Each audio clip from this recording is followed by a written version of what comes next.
2026 को अगर मैं अपनी लाइफ का बेस्ट ईयर बनाना चाहता हूँ तो क्या करना चाहिए? जब भी हम ये बोलते हैं ना कि यार मेरे को आगे की लाइफ अच्छी चाहिए, तो हम अपने प्रेजेंट के लिए अनग्रेटफुल हो जाते हैं। आप हमेशा यूथ को एडवाइस करते हो कि अपने आप को डार्कनेस में डालो, आप ऐसा क्यों बोलते हो? मैं लोगों से कहता हूँ कि डार्कनेस के अंदर जाओ, अपने साथ बैठो अकेले, कि मैं क्या हूँ, मेरे को क्या करना है। आपने अपने आप को डार्कनेस में कब डाला, क्यों डाला? मैं 20-21 साल तक वो मतलब सब कर चुका था जो लोगों के जो ना सपने होते हैं, पर बैक ऑफ द माइंड में जो है ना ये भी चीज़ थी कि यार कुछ जो बड़ा क्रिएट करना है मेरे को। लो प्रोटेक्शन जो है हाँ, वो साइंस के बेसिस पे क्या है, लॉजिक के बेसिस पे क्या है? लॉ ऑफ अट्रैक्शन आपका स्टार्ट होता है माइंड से। आपका जो बिलीफ सिस्टम है वो कैसा है। थॉट्स कुछ कह रहे हैं, बिलीव सिस्टम कुछ कह रहा है, उनको अलाइन कैसे करें? सबसे पहले तो वो ये डार्कनेस के अंदर जाना है, अपने आप से क्वेश्चन पूछना है। ग्रेटिट्यूड का लाइफ में क्या रोल है? सर ग्रैटिट्यूड ना देखो लोगों को बहुत गलत तरीके से जो ना बताया जा रहा है। लो प्रोटेक्शन की सबसे बेस्ट टेक्निक आपको कौन सी लगती है? क्योंकि अगर मैं किसी को ये बताऊंगा ना कि आप अगर 369 कर लो, क्या विजन बोर्ड लगा लो, उनका काम नहीं करने वाला है। मॉन्क मोड या फोकस मोड, ये क्या होता है? मेरे को 6 महीने के अंदर कितनी किताबें कंप्लीट करनी है, आपको अपने बॉडी को किस लेवल पे लेके जाना है। इज मेंटल मास्टरबेशन, हाँ मेंटल मैस्टरबेशन, ये भी मैंने your mind? बताया था। एग्जैक्टली नाम पॉडकास्ट भी तो इसलिए चल रहा है क्योंकि सभी मेंटल मैस्टरबेट कर रहे हैं सुन के। नमस्कार दोस्तों, मैं हूं आपका दोस्त डॉक्टर हिम्मत भारद्वाज। कैसे हैं आप सब? उम्मीद करता हूं आप सब अच्छे से होंगे। साथियों, आज फिर से हमने पॉडकास्ट किया है लॉ ऑफ अट्रैक्शन पे, मैनिफेस्टेशन पे, ताकि मैं जितना ज़्यादा हो सके आपको इस टॉपिक के बारे में गाइड कर पाऊँ, क्योंकि मैंने भी इस टॉपिक को जिया है दोस्तों काफ़ी सालों से, और मैं बहुत बड़े बड़े एक्सपर्ट को आपके सामने लेके आ रहा हूं, और आज भी एक एक्सपर्ट हमारे सामने है। जी हाँ, वन एंड ओनली शिखर चौधरी, जिनसे हमने जाना कि कोई चीज़ अगर आपको मैनिफेस्ट करनी है, किसी भी चीज़ को आपको अट्रैक्ट करना है, तो आपको पहले डार्कनेस में जाना होगा। डार्कनेस, और ये एक बहुत ज़बरदस्त कॉन्सेप्ट है। अगर आप इसके बारे में सीखना चाहते, समझना चाहते, गहराई में उतरना चाहते हैं, तो ये मास्टरपीस पॉडकास्ट आपको बिल्कुल भी मिस नहीं करना है। इस पॉडकास्ट को देखने के बाद असल में आपको सच्चाई समझ में आएगी कि लॉ ऑफ अट्रैक्शन कब काम करता है, मैनिफेस्ट चीज़ें कब होती हैं। इसलिए इस पॉडकास्ट को जरूर आपको देखना है, तो एंजॉय कीजिए इस पॉडकास्ट को। शिखर भाई, बहुत बहुत स्वागत है आपका THB पॉडकास्ट में। Thank you for inviting me sir. कैसे हैं आप? मैं बहुत अच्छा हूँ, परफेक्ट और शिक्षित हूँ मैं बेसिकली।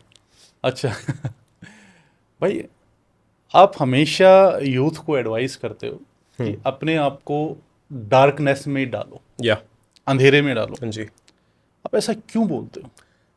सर, क्योंकि एक इंसान का जो जन्म होता है ना, वो डार्कनेस से ही होता है।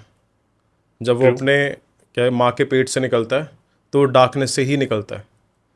अब ये पूरा जो यूनिवर्स है वो पूरा ब्लैक है, पूरा ही डार्क है। तो इंसान की जो रियलिटी है ना, वो डार्कनेस से ही बनी है और डार्कनेस पे ही ख़त्म होगी।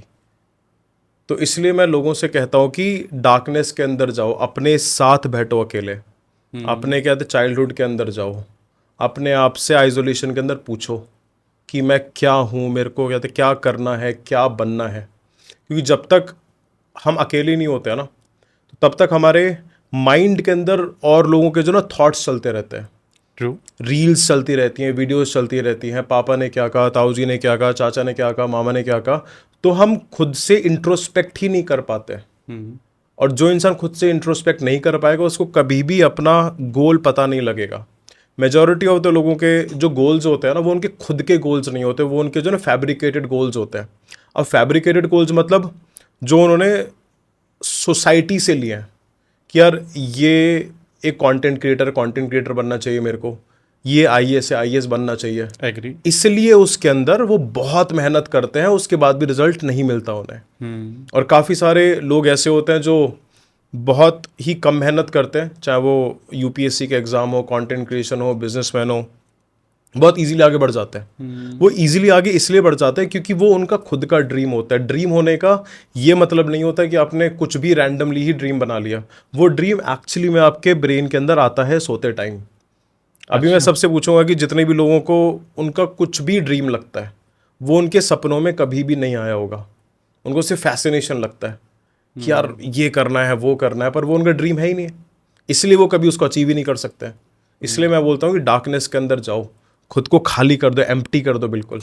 जब एम्प्टी करोगे तभी यूनिवर्स के साथ कनेक्टेड होगे। जब अपने बिलीफ सिस्टम्स सारे ख़त्म कर दोगे, अपनी ओल्ड रीप्रोग्रामिंग को आप कर दोगे ख़त्म, उसके बाद नई प्रोग्रामिंग आएगी।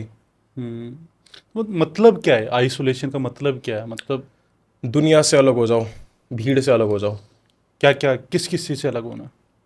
सर भीड़ से अलग हो जाओ, सिर्फ अपना जो है ना कमरा के अंदर एक जो है ना टाइम बना लो कि 2 घंटे मेरे को अकेले बैठना है। अच्छा। और इसमें ये नहीं लिखना कि मेरे को सिर्फ 2 दिन बैठना है, 4 दिन बैठना है, 5 दिन बैठना है।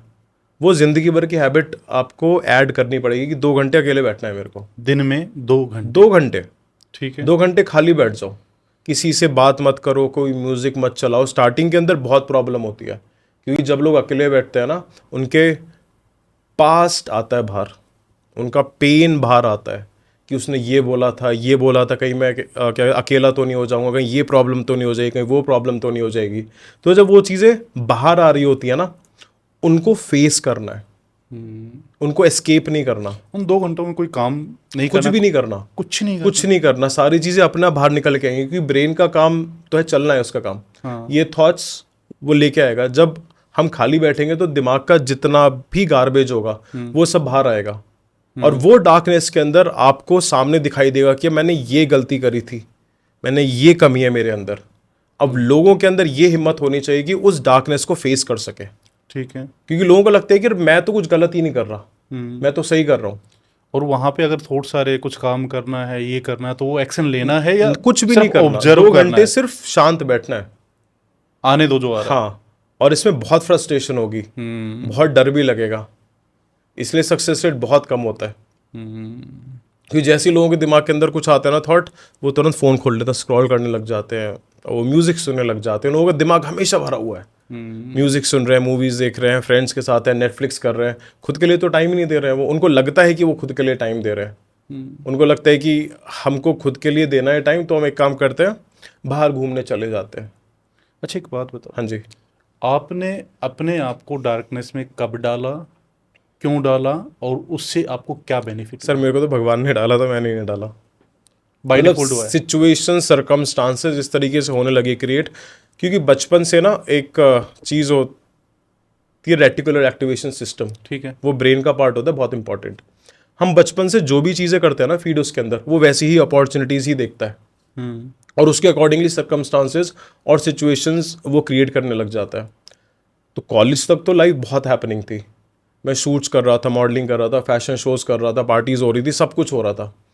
मतलब आपकी लाइफ में वो जो कहते हैं ना प्रकाश ही प्रकाश था, हाँ, सब उजाला। प्रकाश ही प्रकाश था। हाँ। मैं 20-21 साल तक वो मतलब सब कर चुका था जो लोगों के जो ना सपने होते हैं, जी जी। कि यहाँ पार्टी करना है, वहाँ घूमना है, ये चाहिए, वो चाहिए, ग्लैमरस लाइफ चाहिए।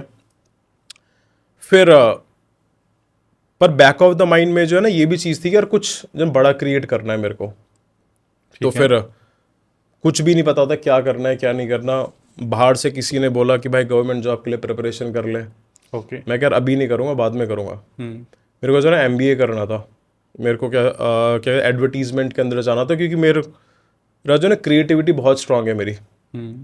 फिर अब मैंने क्या कैट के लिए प्रिपरेशन करी, तो कैट के अंदर मेरे 99.9 परसेंटाइल आए। अच्छा। फिर गाज़ियाबाद IMT से अपनी PGDM कर रहा था, साथ साथ में CGL के लिए भी कर रहा था प्रिपरेशन, तो वो बहुत हेक्टिक था। उसमें मैंने अपने आप को बहुत पुश करा, अपनी मेंटल बाउंड्रीज को बहुत पुश करा। फिर वहाँ से पेन स्टार्ट हो गए, वहाँ से फिर रियलाइजेशंस हो गई स्टार्ट। जब जो पुराने बिलीव्स थे वो टूटने लगे ना, फिर मेरे को रियलाइज़ होने लगा कि यार अब ना लोगों को थोड़ा सा अलग करना पड़ेगा, क्योंकि एनर्जीज ना हमारी हर जगह जाती है, हमारे आसपास जो भी लोग हैं। फिर धीरे धीरे करते करते मैं कंप्लीट आइसोलेशन के अंदर मैं चला गया। फिर आइसोलेशन में जाने के बाद बहुत बुक्स पढ़ी, बहुत इंट्रोस्पेक्ट करा, क्योंकि मेरे अंदर ना हमेशा से ये चीज़ रही है कि यार मेरे को जो है ना कुछ नहीं पता। मेरे अंदर ये कभी भी ये नहीं रही है ईगो कि यार मेरे को बहुत सारी चीज़ें पता है। और ये थॉट ना बहुत पावरफुल थॉट है। लोगों को लगता है कि उनको जो ना सब कुछ पता है, इसलिए ना वो यूट्यूब के वो लेक्चर्स देखते हैं, ना बुक्स पढ़ते हैं, ना कोर्सेज में एनरोल करते हैं, ना वर्कशॉप्स के अंदर करते हैं। ये स्टार्टिंग के अंदर से जो ना समझ थी मेरे पास। बहुत बुक्स पढ़ी, फिर और डार्कनेस के बारे में लगा पता, फिर सारे पुराने जो बिलीव्स थे वो ख़त्म करे। एक स्टार्टअप पे काम कर रहा था, स्टार्टअप पे बहुत पैसा लग गया था, फिर वो शट डाउन कर दिया। फिर ऐसे ही मैं जब सब कुछ ख़त्म हो गया, सब कुछ मैंने आई गेस 23 साल की उम्र तक स्टार्टअप भी कर लिया था बिल्ड, फेल भी हो गया था, जॉब भी कर लिया था, एग्ज़ाम भी क्रैक कर लिया था। मतलब जो यूथ का जो सपना होता है ना, वो 23 तक सब कुछ कर लिया था मैंने। फिर उसके बाद ये है कि यार अब क्या करूँ मैं, क्योंकि सपने तो बहुत बड़े थे, गोल्स तो बहुत बड़े थे, और जॉब छोटी होनी नहीं थी, क्योंकि जॉब भी करके मैंने 15-20 दिन जॉब करके के जो है देख लिया था। फिर नीम करौली बाबा का कहीं से पता लगा मेरे को।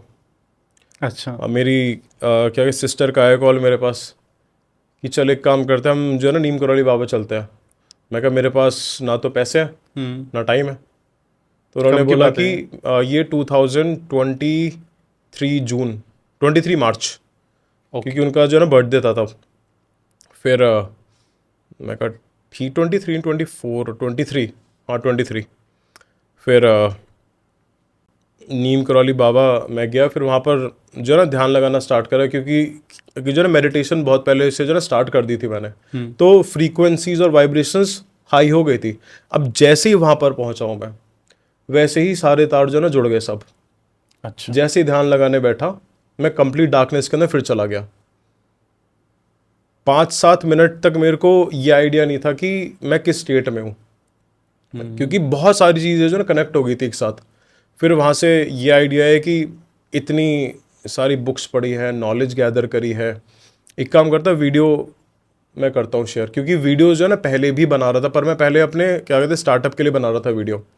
मेरा एक पुराना था चैनल यूट्यूब पे, मैंने 750 वीडियोज़ बनाई थी, 20-20, 30-30 मिनट की। अच्छा। उस पर views 5 views, 6 views, 7 views, 8 views.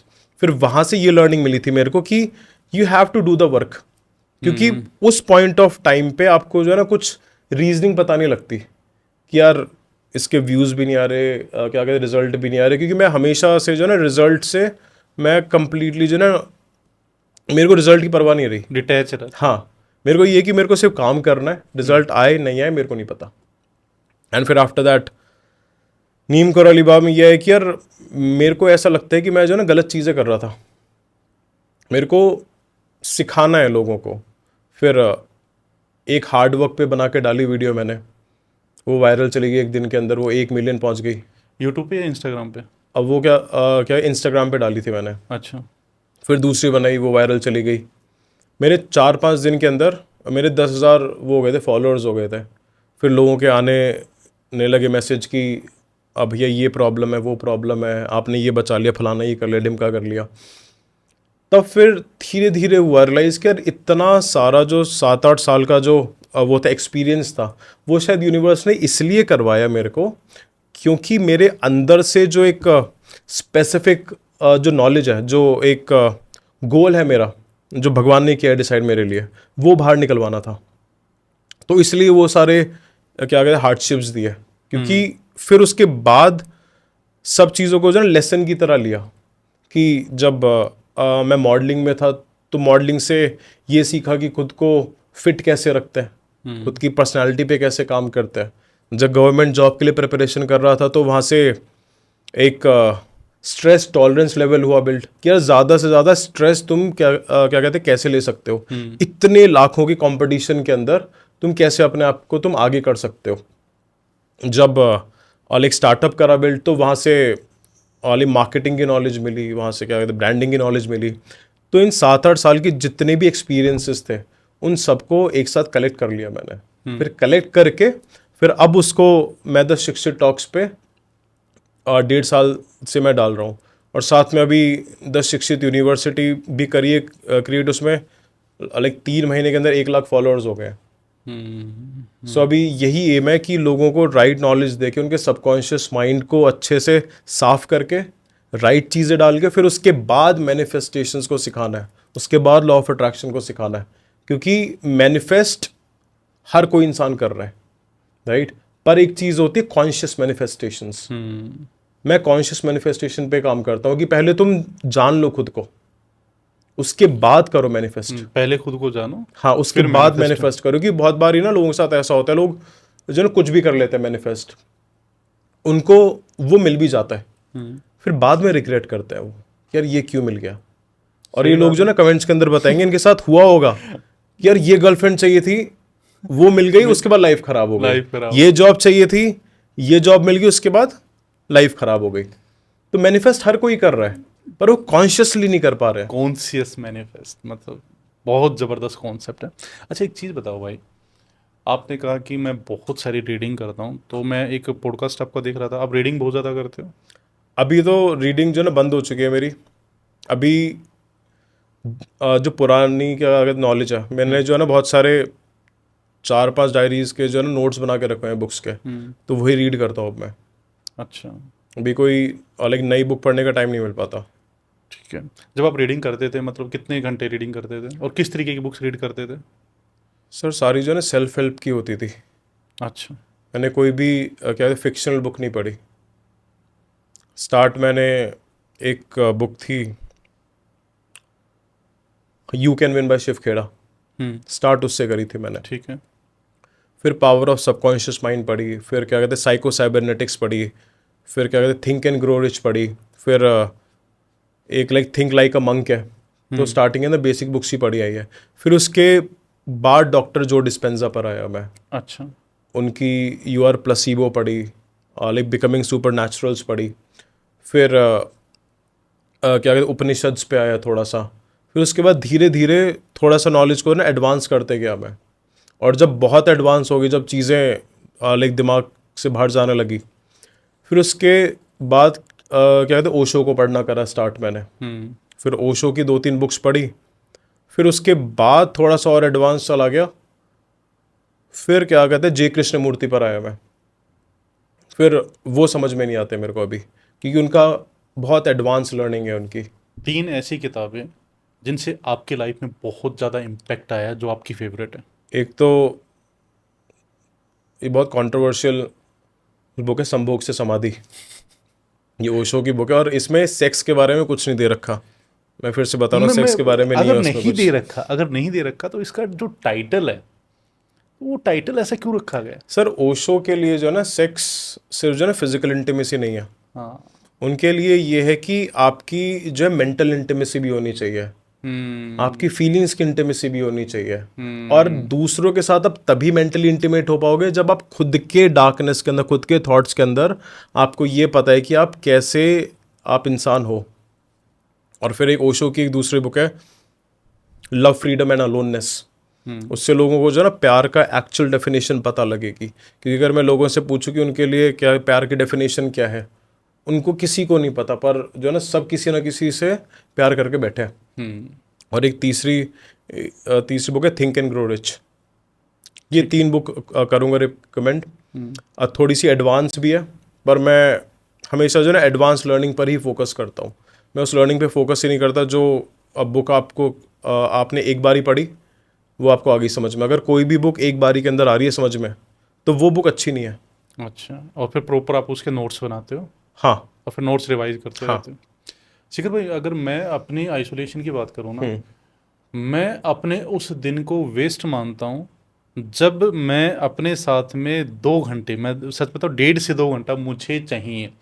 अगर तो मैंने अपने आप को वो समय नहीं दिया ना, उस दिन मुझे मतलब एक अलग सी फ्रस्ट्रेशन रहती है। मतलब मैं अपने स्कूल्स रन करता हूँ, मैं बहुत सारे प्रोजेक्ट्स में काम करता हूँ, लेकिन मैं कोशिश करता रहता हूँ मतलब पूरे दिन लोगों से घिरे रहना, बातें करते रहना, लेकिन मैं हमेशा से एक चुल मची रहती है कि यार बस एक बार निकल जाओ कहीं ऐसी जगह है जहाँ मैं हूँ, है ना। और मुझे सच में वो जो टाइम है ना, वो मेरा प्रीसियस टाइम होता है, मुझे सबसे ज़्यादा अच्छा लगता है। मतलब मैं लगभग 1.5-2 घंटे अपने साथ में ज़रूर रहता हूँ। खासकर 1 घंटा सुबह होता है मेरा और 1 घंटा रात को होता है ना। तो ये मेरा रहता है और ये काफ़ी टाइम से है मेरा, तो मैं उस चीज़ से रिलेट कर पा रहा था। मुझे एक चीज़ बताओ, लाइफ में पर्पज होना कितना ज़्यादा इम्पोर्टेंट है? सर पर्पस, लोग जो है ना गलत समझते हैं पर्पस को। लोग क्या कर रहे हैं, पर्पस को जो है ना ढूंढ रहे हैं वो, कि पर्पस कहाँ मिलेगा, कौन सी दुकान पे मिलेगा। ढूंढना नहीं पर्पस होता। ढूंढना नहीं होता, पर्पस क्रिएट करना होता है। अच्छा। अभी इंसान का लाइफ का पर्पस ना हर 2-3 साल के अंदर चेंज होता रहता है, और उसको चेंज करना पड़ेगा। कभी भी एक स्टैटिक पर्पस नहीं रह सकता उसका। अगर उसको ये लग रहा है, अगर वो 20-21 साल का ये लग रहा है कि यार यही लाइफ का है पर्पस मेरा, तो वो फेलियर की तरफ जा रहा है। अच्छा। क्योंकि उसने अपनी मेंटालिटी को जो है ना एक लाइक स्टिफ मेंटालिटी कर ली है कि मेरे को चेंज नहीं होना, ये चीज़ मैंने मान लिया तो यही है। अभी जैसे कोई क्या कहते हैं, कॉलेज के अंदर है, कॉलेज के अंदर बच्चों का सिर्फ यही पर्पस रहना चाहिए कि यार कॉलेज में ज़्यादा से ज़्यादा अच्छी पढ़ाई कैसे करनी है, और जो एक्स्ट्रा टाइम जो बचता है उसमें सेल्फ लर्निंग कैसे करनी है, मेरे को ठीक है। अपने आप को एक्सप्लोर कैसे करना है, ज़्यादा से ज़्यादा ट्राई चीज़ों को कैसे करना है। क्योंकि लोग जब तक मल्टीपल चीज़ों को ट्राई नहीं करेंगे तब तक उनको पता नहीं लगेगा कि यार उनकी स्पेसिफिक नॉलेज क्या है। तो इसलिए लोगों को पर्पस खुद का करना है क्रिएट, और वो फेज बाय फेज होता है क्रिएट, और वो कहते हैं पर्सन टू पर्सन करता है डिपेंडेंट। उसमें उनका क्या कहते पास्ट आता है, उनकी फैमिली अपब्रिंगिंग आती है, उनके क्या एंसेस्टर्स आते हैं, उनके क्या बिलीफ सिस्टम्स आते हैं। जब इन सबको कंबाइन करता है ना, तब उसके बाद क्रिएट करा जाता है पर्पस। अभी आपका पर्पज क्या है? सर अभी मेरा पर्पस 1 लाख लोगों को शिक्षित बनाना पर्पस है अभी मेरा, कि उनका सबकॉन्शियस माइंड को अच्छे से मैं रिप्रोग्राम करूं, और राइट लर्निंग्स दे सकूं, जिससे कि वो अपने लाइफ का जो है ना जो प्रेशियस टाइम है वो सेव कर ले। क्योंकि लोगों का ज़्यादा टाइम वहीं ख़राब होता है कि यार ये कैसे होगा, वो कैसे होगा। और जब ये दिमाग में आता है ना कि ये कैसे होगा, वो कैसे होगा, तब वो उस पर फोकस नहीं करते हैं, वो कहीं और चले जाते हैं कि ठीक है ये जो ना बाद में देखेंगे। तो मेरा सिर्फ यही पर्पस है अभी तो, कि लोगों को राइट तरीके से ना सोचना सिखाना है कि कोई टाइम सोचते फ्रेम भी कैसे हैं। डिसाइड कर रखा है आपने? नहीं, क्योंकि मैंने जब जब अलग टाइम फ्रेम कराया ना डिसाइड, वो तब तक कुछ हुआ ही नहीं है। क्योंकि जब भी हम अलग टाइम फ्रेम डिसाइड करते हैं ना, उसके अंदर हमारी जो ना लर्निंग ईगो आ जाती है। हम ये बोल रहे होते हैं यूनिवर्स को कि मेरे को सब पता है, मेरे को जानने की ज़रूरत ही नहीं है कि ये चीज़ इसी टाइम के अंदर होगी। और जब वो चीज़ नहीं होती है तो बेसिकली ये जो ना एक्ट ऑफ जो ना डेस्परेशन हो जाता है। और जैसे डेस्परेशन के अंदर हम जाते हैं, वैसे हमारे अंदर जो फ्रस्ट्रेशन आती है। जैसे फ्रस्ट्रेशन इरिटेशन आती है, वैसे ही हमारी जो सोचने समझने की जो पावर होती है ना, वो ख़त्म हो जाती है।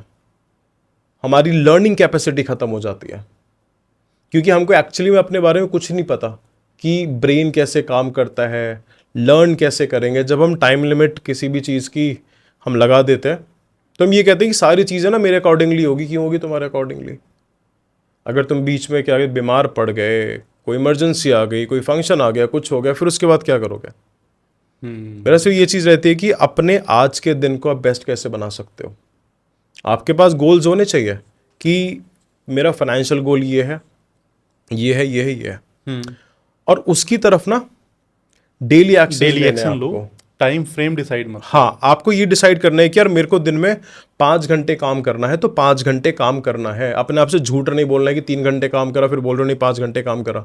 लोग ये भी बहुत बड़ी करते हैं मिस्टेक, वो खुद से झूठ बोलते हैं। जितने भी लोग किसी भी चीज़ के लिए कर रहे हैं मेहनत, बोलते हैं 12 घंटे जॉब करते हैं। अब मेरे पास आते हैं क्लाइंट्स कि भैया हम जो ना 12 घंटे जॉब करते हैं। मैं फिर उनसे बोलता हूँ कि एक काम करो, आप कल को जब भी ऑफिस जाओ ना, अपना टाइम को नोट करना कि आपने कितनी देर काम करा आपने। जब वो अगले दिन आते हैं ना, बहुत शर्मसार होते हैं, बहुत डिप्रेस्ड होते हैं कि यार मैं तो सिर्फ 3-4 घंटे काम कर रहा था। कुछ चाय पीने में टाइम निकल रहा है, कुछ फ़ोन स्क्रॉल करने में टाइम निकल रहा है, कुछ पानी पीने में टाइम निकल रहा है, खाना खाने में टाइम निकल रहा है। तो मैं लोगों से कहता हूँ कि 12 घंटे 1 साल तक उन्होंने अच्छे से राइट डायरेक्शन के अंदर, राइट नॉलेज के साथ, राइट गाइडेंस के साथ कर ली ना मेहनत, उनको पर्पस भी मिल जाएगा। उनको ये भी पता लग जाएगा कि आने वाले 10 सालों के अंदर क्या चीज़ करनी है क्रिएट होने। अभी आपका डेली रूटीन क्या रहता है? सर मैं 9-10 बजे के आसपास तो सो जाता हूँ, फिर 2-2:30 के आसपास मेरी आंख अपने आप खुल जाती है। इतना जल्दी? हाँ। ये भी हम ऑफ कैमरा भी बात कर रहे थे, क्योंकि मैं आपके कुछ वीडियोस वगैरह देखा जिसमें आप 3:30 बजे। हाँ 3:30 बजे, है ना? तो ये मतलब इसको कैसे अचीव किया आपने? सर सबके मैंने लिए बहुत बड़ा कुछ चैलेंज ना है ना, मतलब 2-2:30 बजे मैंने कुछ उठना। जो है ना कॉन्शियस एफर्ट्स किसी के अंदर नहीं डाले। अच्छा। मैंने सिर्फ अपने आप को जो है ना पानी के अंदर फेंक दिया। अब हम्म। वो पानी जहाँ लेता चला गया, मैं वहाँ चलता चला गया। मतलब मैं सब कुछ करने के बाद मैंने कंप्लीटली ही सरेंडर कर दिया। जब इंस्टाग्राम के वीडियोस डालना करा था स्टार्ट, तो 3:30 का भी कंसेप्ट लाइक वहाँ से आया था, क्योंकि मैं 2-2:30 बजे उठ के, जब इंसान के पास कुछ काम नहीं होता करने का, या तो वो शराब पीता है या वो Netflix and true chill true. करता है, एग्री राइट। Agree agree. पर मैं स्टार्टिंग से जो है वर्कआउट कर रहा था। अब एक टाइम ऐसा भी था कि जिम के लिए भी नहीं थे पैसे। मैं कहा अब क्या करूँ, फिजिकल एनर्जीज तो निकालनी है मेरे को। हम्म। तो मैं 3 बजे उठ के ना भागने चला जाता था। और तो 10 किलोमीटर भाग रहा हूँ, 11 किलोमीटर भाग रहा हूँ, तो ऐसे ही वहीं पर ही फिर मेरे को लगा ये 3:30 बजे जो है ना वीडियो डाल देता हूँ मैं। 3:30 बजे वीडियो डालना कर दिया स्टार्ट, उसका अच्छा रिस्पॉन्स आने लग गया। हम्म। तो फिर वो 3:30 का ही टाइम बन गया मेरा। 3:30 का तब बन गया। लोगों को पता है कि रात में जो है ना काले कपड़े पहन के 3:30 बजे का इंसान आएगा, वो मैं ही हूँ। वो आप ही हो। अच्छा, उसके बाद जैसे आपने वीडियो डाल दिया, उसके बाद आगे का रूटीन क्या रहता है फिर आपका? उसके बाद बैठता हूँ अपने साथ। हम्म। उसे कुछ नहीं करता मैं, 2-3 घंटे जो ना कुछ नहीं करता। बैठे रहते हैं। हाँ, अगर कुछ आ गया दिमाग में कि यार ये करना है, हम्म। तो फिर जो है ना लिखना कर देता हूँ स्टार्ट में। क्योंकि मेरे जो है ना रूटीन टाइम के साथ चेंज हुआ है। अच्छा। जब क्या थे प्रिपरेशन कर रहा था तब थोड़ा डिफरेंट रूटीन था। हम्म। जब चीज़ों को बिल्ड कर रहा था तब थोड़ा सा डिफरेंट रूटीन था। हम्म। अभी डिफरेंट रूटीन है। अभी मेरा जो ज़्यादा से ज़्यादा जो टाइम जाता है वो सोचने पे जाता है, सोचना। वो और लिखने पे जाता है। दिन में क्या रहता है आपका?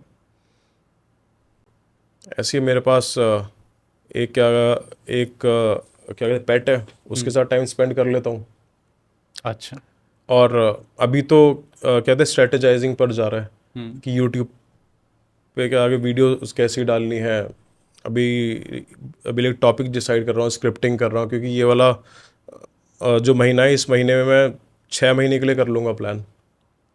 इस मैं कोई महीने भी में? चीज़ है ना ज़बरदस्ती नहीं कर रहा अब। अच्छा। अब जो चीज़ ऑटोमेटिकली आ रही है वो फिर 2-3 घंटे के लिए इतना जो है ना पावरफुल वो आता है, फ्लो आता है, कि वो बहुत प्रोडक्टिव निकलता है। तो जो काम वाला जो टाइम है ना मेरा, वो सिर्फ 3-4 घंटे का है दिन में। हम्म। बाकी I just like sit idle. अभी सोचने के अंदर ज़्यादा टाइम दे रहा हूँ मैं। आपने ना एक बहुत ज़बरदस्त कॉन्सेप्ट की बात की, कॉन्शियस मैनिफेस्ट, ना, लॉ ऑफ अट्रैक्शन। तो मैं एक बार आपसे समझना चाह रहा हूँ कि लॉ ऑफ अट्रैक्शन जो है हाँ। वो साइंस के बेसिस पे क्या है, लॉजिक के बेसिस पे क्या है? तो थोड़ा सा अगर आप एक्सप्लेन कर पाएँ इसके ठीक है बारे सर। एक जो ना लॉज ऑफ जो ना यूनिवर्स है, में। अब उसके अंदर क्या ग्रेविटी भी आता है, राइट। वैसे ही लॉ ऑफ अट्रैक्शन आता है, लॉ ऑफ क्या अजम्पशन आता है, बहुत सारे आते हैं लॉज। अब उनमें से लॉ ऑफ अट्रैक्शन एक पार्ट है। अब लॉ ऑफ अट्रैक्शन आपका स्टार्ट होता है माइंड से, कि आपके थॉट्स कैसे हैं, आपका जो बिलीफ सिस्टम है वो कैसा है। दो ही चीज़ मैटर करती है, थॉट्स क्या है और आपका जो है बिलीफ सिस्टम क्या है। क्योंकि आपके बिलीफ सिस्टम के बेसिस पे आपके डोमिनेंट थॉट्स होते हैं क्रिएट। अगर किसी इंसान को महीने का 20 लाख रुपए करना है अर्न, पर उसने फैमिली में कभी भी लाइक किसी इंसान को महीने का 20 लाख रुपए अर्न करते हुए नहीं देखा है उसने, और ना कभी दुनिया के अंदर देखा है, ना उससे क्या बात करी है, तो वो कॉन्शियसली तो बोल लेगा कि यार मेरे को ना 20 लाख रुपए अर्न करना है, पर उसका जो बिलीफ सिस्टम है वो कभी भी नहीं मान पाएगा। अब जब बिलीफ सिस्टम और थॉट्स के अंदर जब एक गैप हो जाता है ना क्रिएट, वो गैप फिर एंजाइटी लेके आता है, वो स्ट्रेस लेके आता है, वो सेल्फ डाउट लेके आता है।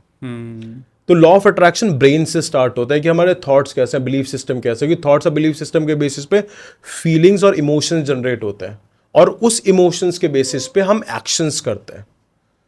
अब जो एक्शंस हम उसको मैनिफेस्टेशंस कहते हैं।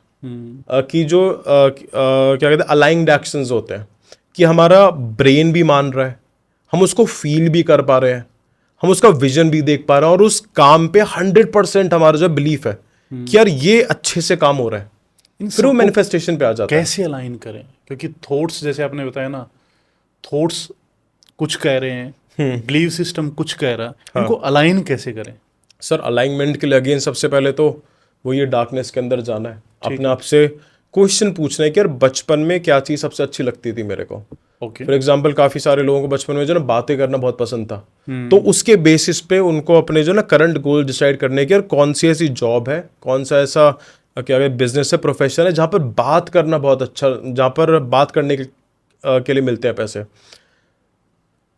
फिर उसके बाद उसके हिसाब से गोल्स करने डिसाइड।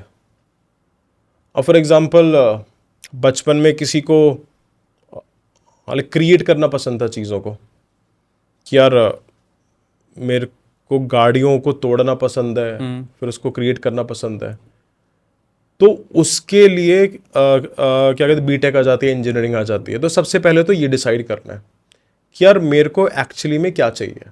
फिर उसके बाद देखना है कि अभी क्या कहते हैं रिसोर्सेज क्या क्या है मेरे पास। अभी जैसे काफ़ी सारे लोगों को कंटेंट क्रिएटर बनना होता है, पर उनके पास ना रिसोर्सेज नहीं होते हैं, तो फिर उनको अपने पर्टिकुलर फील्ड के अंदर जॉब करनी होगी। जॉब से वहाँ से उनके पास एक क्या अनफेयर एडवांटेज आएगा, फिर उस एडवांटेज को यूज़ करके कंटेंट क्रिएशन करना है स्टार्ट। तो इस तरीके से खुद से सेल्फ इंक्वायरी करनी है। जब सेल्फ इंक्वायरी हो जाएगी, फिर उसके बाद आपका प्रोसेस स्टार्ट होगा लॉ ऑफ अट्रैक्शन मैनिफेस्टेशन का। उसके बाद जर्नलिंग स्टार्ट होगी, उसके बाद 369 जितने भी होते हैं मेथड्स वो सब स्टार्ट होंगे। जब तक पास्ट में हम साफ सफाई नहीं करेंगे तब तक कोई भी मेथड कर लो, ना विजन बोर्ड काम करेगा, ना कोई क्या मेथड काम करेगा, क्योंकि ये सारे जो मेथड है लोग करते हैं कॉन्शियस ब्रेन से, और कॉन्शियस ब्रेन सिर्फ 5% होता है, हमारा सबकॉन्शियस माइंड 95% रहता है।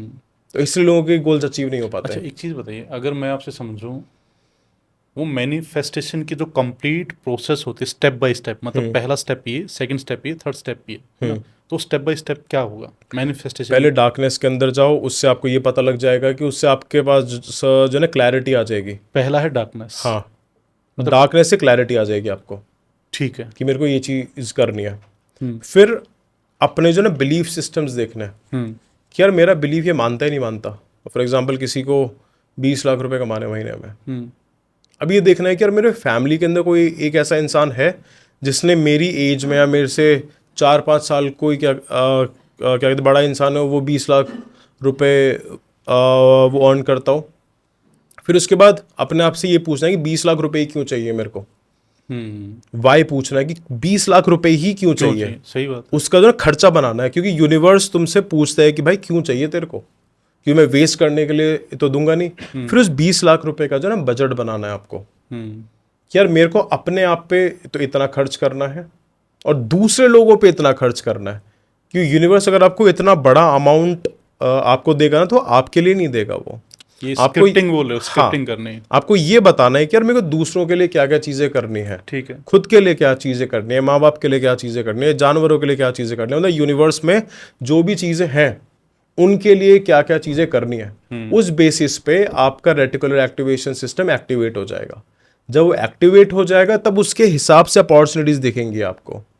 जब आपको वाई भी पता लग गया, फिर उसके बाद जो रिसोर्सेज हैं आपके पास उसको यूज करना है स्टार्ट।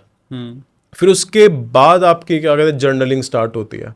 उसके बाद आपके जो 369 मेथड्स होते हैं स्टार्ट। तब उसके बाद ऑटोमेटिकली चीज़ें हो जाती हैं। फिर भाई मुझे एक चीज़ बताओ, अभी जैसे 2026 आने वाला है, 2026 को अगर मैं अपनी लाइफ का बेस्ट ईयर बनाना चाहता हूँ तो क्या करना चाहिए? मानना स्टार्ट करो कि आपकी लाइफ अभी भी जो है ना बेस्ट चल रही है। अच्छा, लिव इन द मोमेंट। क्योंकि जब भी हम ये बोलते हैं ना कि यार मेरे को आगे की लाइफ अच्छी चाहिए, तो हम अपने प्रेजेंट के लिए अनग्रेटफुल हो जाते हैं। जैसे ही हम प्रेजेंट के लिए अनग्रेटफुल हो गए, वैसे फ्रीक्वेंसीज और इमोशंस डाउन चले गए। जैसे इमोशंस डाउन चले गए, हम एक्शंस कर ही नहीं पाएंगे। तो इसलिए हमको ये मान के चलना है कि हमारी लाइफ सबसे अच्छी चल रही है फिलहाल करंट में, प्रेजेंट में। हाँ, अभी भी अच्छी है और क्या है पहले भी अच्छी है। जब हम अभी अच्छी मानेंगे तो हमारी फ्रीक्वेंसीज हाई होंगी, हम अच्छा फील करना स्टार्ट करेंगे। जब अच्छा फील करना स्टार्ट करेंगे तो अच्छे एक्शंस लेंगे, जब अच्छे एक्शंस लेंगे तो ऑलरेडी वो अच्छी हो ही जाएगी। क्योंकि मेरा ये मानना है कि यूनिवर्स कभी भी अगर आपको किसी भी आपको चाहे लड़का बनाया है चाहे लड़की बनाया है, आपकी लाइफ बेस्ट है, आप मान के चलो कि बेस्ट है मेरी लाइफ, आपको ये सोचना है कि मैं इससे ज़्यादा बेस्ट कैसे कर सकता हूँ। आपको ये नहीं बोलना कि यार मेरे को बेस्ट कैसे बनानी है, ये बोलना है कि यार मैं इससे ज़्यादा बेस्ट कैसे बना सकता हूँ। Very nice, very nice. आपका खुद के साथ रिलेशनशिप कैसा है? सर बहुत अच्छा है। अच्छा, और बाकी सबको भी अगर खुद के साथ अपना रिलेशनशिप अच्छा करना हो तो कैसे कर सकते हैं? दूसरों से एक्सपेक्टेशंस करना बंद करो ना। माँ से एक्सपेक्टेशन, बाप से एक्सपेक्टेशन, हस्बैंड से एक्सपेक्टेशंस, किसी से कुछ भी एक्सपेक्टेशन मत रखो। नहीं, बिल्कुल भी नहीं, जीरो। जहाँ एक्सपेक्टेशंस आ जाएगा और सामने वाला आपके एक्सपेक्टेशंस को क्यों फुलफिल करेगा? क्योंकि प्यार का मतलब होता है कंप्लीट फ्रीडम देना सामने वाले को। ये बहुत ही जो ना कॉन्ट्रोवर्शियल चीज़ है, हाँ, राइट? प्यार का मतलब ही फ्रीडम देना है। अच्छा, अगर आप खुद से प्यार करते हो तो आप किसी को चाहकर भी कंट्रोल नहीं करना चाहोगे, क्योंकि आप खुद में ही इतने आप एब्जॉर्ब हो। आपको सिर्फ ये चीज़ रहेगी यार मैं दूसरों को दे कैसे सकता हूँ ज़्यादा से ज़्यादा। अभी इससे लोग जो है ना रिलेट करेंगे, जब भी वो खुश होते हैं ना अंदर से, तो उनको देने का मन करता है हाँ, कि यार मैं जो ना पार्टी दे देता हूँ, मैं लोगों को क्या डोनेशन कर देता हूँ, दान कर देता हूँ, ये कर देता हूँ, वो कर देता हूँ। और जैसे ही फ्रस्ट्रेशन इरिटेशन में होते हैं वैसे ही वो सोचेंगे कि यार मैं इससे कैसे ले सकता हूँ। और फ्रस्ट्रेशन, सैडनेस और इरिटेशन का जो मेन रीज़न है, जो साइकोलॉजिकल रीज़न है, वो यही है कि लोग अपने बारे में सोचते हैं मेरे को क्या चाहिए। यहां पर लोग प्रॉब्लम कर देते हैं कि यार इससे क्या चाहिए, उससे क्या चाहिए, इससे क्या चाहिए। तुम ये चीज़ देख, तुमको ये करना है कि मैं दे कैसे सकता हूँ। जब आपको एक लाइक देने का भाव आ जाएगा ना, तब फिर यूनिवर्स आपको देगा कि यार मेरे की इसको दूसरों की हेल्प करनी है, ये मेरा काम कर रहा है, ये भगवान का काम कर रहा है, तो भगवान तो आपको बहुत सारी चीज़ें देगा। और वो इंटेंशन होनी चाहिए, सिर्फ आपको ना कॉन्शियसली नहीं बोलना। क्योंकि लोग जो ना कॉन्शियसली बोलते हैं कि मेरे को दूसरों की हेल्प करनी है, मेरे दिमाग में तो बहुत रहता है कि मैं जो है गरीबों की हेल्प करूँ, जानवरों की हेल्प करूँ। फिर मैं उनसे पूछता हूँ कि आप अभी क्या करते हो? कह रहा अभी तो मैं कुछ भी हेल्प नहीं कर सकता मैं लोगों की। मैं कहा अच्छा ठीक है, आपकी महीने की अर्निंग कितनी है? कह रहा बस 1000-2000 रुपये। मैं कहा तुम जो 1000-2000 रुपये में जो आज कर रहे हो ना, वही चीज़ तुम 1 लाख रुपए में करोगे, वही चीज़ तुम 1 करोड़ रुपए में करोगे। अगर तुम आज 1000 रुपये में तुम दूसरों की हेल्प नहीं कर पा रहे, तुम अपने ऊपर आप नहीं कर पा रहे हो इन्वेस्ट, तब आगे भी नहीं कर पाओगे। क्योंकि जो चीज़ हम अभी करते हैं वही फ्यूचर में भी करेंगे। हम ये समझते हैं कि जो यूनिवर्स है ना, हम उसे झूठ बोल लेंगे। उसको सब पता है कि यूनिवर्स हमारा सबकॉन्शियस माइंड ही है। जिसको दूसरों की हेल्प करनी होती है ना, वो उसके पास चाहे कुछ ना भी हो, वो तब भी हेल्प करेगा दूसरों की। और दूसरों की हेल्प आप तभी करेंगे जब आप अंदर से खुश होंगे। एग्जैक्टली। और आपका खुद के साथ जो रिलेशन होगा वो बहुत ज़्यादा स्ट्रोंग होगा। यानी कि हमें किसी से भी कुछ एक्सपेक्ट नहीं करना है। नहीं अगर हम दूसरों को कुछ हम दे भी रहे हैं ना, हाँ, तो वहां से भी कुछ एक्सपेक्ट नहीं करना है कि वहां से प्यार की, फिर वहां से जो ना प्यार का भाव खत्म हो गया अगर हम उससे एक्सपेक्ट कर रहे हैं। और यही रीज़न है कि रिलेशनशिप आजकल के बहुत ख़राब हो चुके हैं। कि लोग जो ना रिलेशनशिप को ऐसा चलो ट्रांजैक्शन की तरह लेके चल रहे हैं कि मैंने इसके लिए ये करा है, वो करा है, ये भी मेरे लिए करे। जहां पर मैं आ गया ना, फिर तुम अपने आप के अंदर ये मान रहे हो कि मैं ही कर रहा हूँ। तुम यूनिवर्स को और आपका भगवान को बिल्कुल डिनाई कर रहे हो कि उसका कुछ भी सपोर्ट नहीं है। फिर आपका डाउनफॉल स्टार्ट हो जाता है।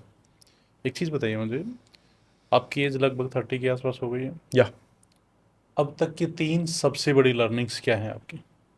दूसरों से एक्सपेक्ट मत करो। हम्म फुल फेथ रखो खुद पे। हम्म और कुछ भी काम करो ना, लाइक सरेंडर के भाव से करो। बिल्कुल सरेंडर कर दो। आप कुछ भी एक्सपेक्ट मत करो किसी से भी, ना अपने गोल से एक्सपेक्ट करो, सिर्फ काम पर फोकस करो। ये 3 लर्निंग है सर।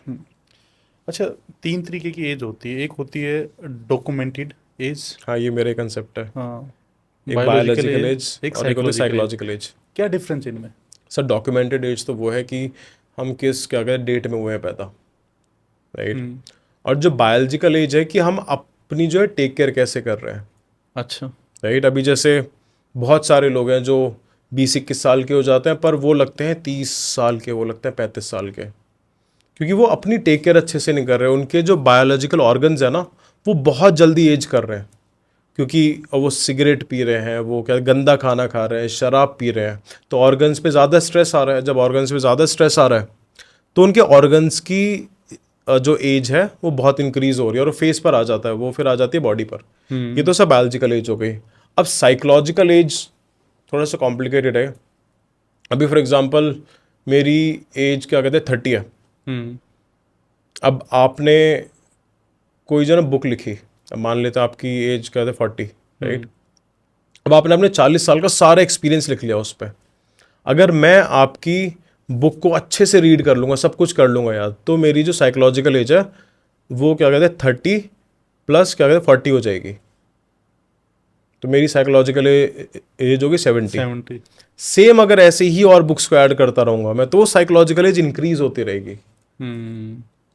तो यहाँ पर भी लोग बहुत जो है ना घबरा जाते हैं कि मेरी तो एज इतनी हो गई है, उतनी हो गई है। मैं अपने आप से पूछो कि बायोलॉजिकल एज कितनी, बहुत सारे जो हॉस्पिटल्स के अंदर जो है ना टेस्ट हो जाता है, उससे आपकी जो बायोलॉजिकल एज पता लग जाती है।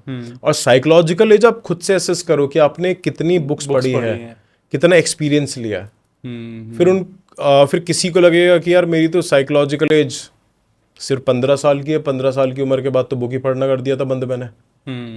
और फिर किसी को लगेगा कि यार मेरी साइकोलॉजिकल एज तो 1000 है, 1500 है, 15000 है। कितना गजब का कॉन्सेप्ट है, कितना गजब का। तो लोग जो ना कमेंट के अंदर बताएंगे कि इनकी जो साइकोलॉजिकल एज है वो कितनी है। ग्रेटिट्यूड का लाइफ में क्या रोल है? सर ग्रैटिट्यूड ना देखो, लोगों को बहुत गलत तरीके से जो ना बताया जा रहा है। लोग ये कहते हैं बस ये बोलो कि मैं इसके लिए ग्रेटफुल हूँ, उसके लिए ग्रेटफुल हूँ। अगेन सारी चीज़ें कॉन्शियस थिंकिंग से आ रही है। हम उसको फील जब तक नहीं कर पाएंगे तब तक वो ग्रेटफुलनेस के अंदर नहीं आया। अब फील कैसे करना, फील करने के लिए हमको एक्शंस लेने पड़ते हैं।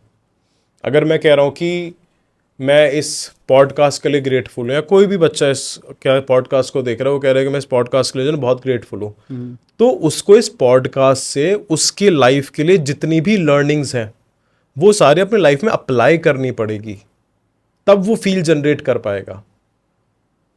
लोग सिर्फ बोलने में ही तो रह गए कि मैं इसके लिए ग्रेटफुल हूँ, पेरेंट्स के लिए ग्रेटफुल हूँ, बुक्स के लिए ग्रेटफुल हूँ, फ़ोन के लिए ग्रेटफुल हूँ, पर तुमने उसका मैक्सिमम आउटपुट निकाला या नहीं निकाला, तब ग्रेटफुल की फीलिंग स्टार्ट होती है।